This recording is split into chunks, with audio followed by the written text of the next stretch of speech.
সচ্চিদানন্দ ভক্তিবিনোদ ঠাকুর তিনি প্রার্থনা করে নিয়ে এসেছিলেন। আজকে ব্যাস পূজা বলতে এই জগতের মানুষ, সাধারণ মানুষ, তারা কাকে বুঝে? কৃষ্ণ দ্বৈপায়ন বেদ ব্যাসের আবির্ভাবকে তারা ব্যাস পূজা বলে। কিন্তু আমাদের সামনে জানেন না মায়াপুরে কাকে বুঝে?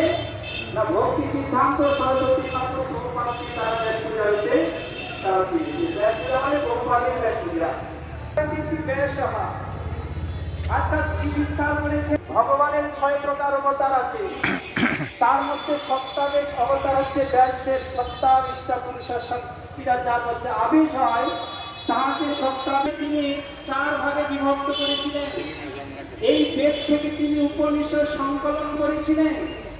আবার উপনিষদ থেকে তিনি ব্রহ্মসূত্র পণ্ডিতগণ বৈজ্ঞানিকগণ ছাড়া বুঝতে পারবেন না। তাই বেদান্তের ভাষ্য স্বরূপ তিনি শ্রীমদ্ ভাগবত মহাপুরাণ তিনি রচনা করলেন। বিভিন্ন পুরাণ রচনা করেছেন। এই পুরাণগুলোকে তিনি 3 ভাগে বিভক্ত করেছেন, সাত্ত্বিক, রাজসিক, তামসিক। তার মধ্যে শ্রীমদ্ ভাগবতকে সাত্ত্বিক পুরাণের মধ্যে গণ্য করল। শ্রীমদ্ ভাগবতকে সাত্ত্বিক পুরাণ নয়, এটা পুরাণিক ভগবানের তার একটি শরীর।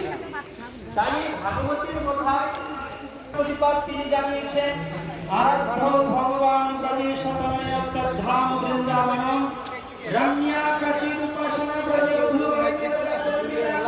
শ্রীমদ্ ভাগবতম পুরাণমমলম প্রেম পরমার্থমহান শ্রী চৈতন্য মহাপ্রভুর মতমিদম তত্রাদর ন অপরহ। অর্থাৎ চৈতন্য প্রথম অধ্যায় 2য় শ্লোকে ভাগবতের স্বরূপের কথা বর্ণনা করতে সেখানে বলছেন ধর্ম প্রজিত কৈতব। অর্থাৎ কৈতব ধর্মকে পুরো ছুঁড়ে ফেলে দিয়েছেন। সেখানে কোনো কপটতা বলে কোনো ভাগবত নির্মল বলেছেন, অমল পুরাণ বলেছেন। আর এই প্রভুপাদ তিনি সেই কথা জগতে প্রচার করবার জন্য তিনি জগতে এসেছেন।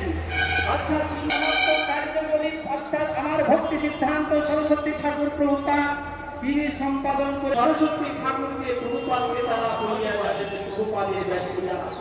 আর এই প্রভুপাদ তার অনন্ত গুণাবলী আজ গত 2 বছর থেকে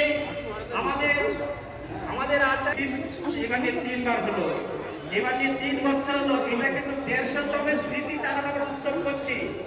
প্রভুপাদের আবির্ভাব হচ্ছে পুরুষ মহারাজ কৃপা পরমে আমাদের উপর করুণা করে তিনি আমাদের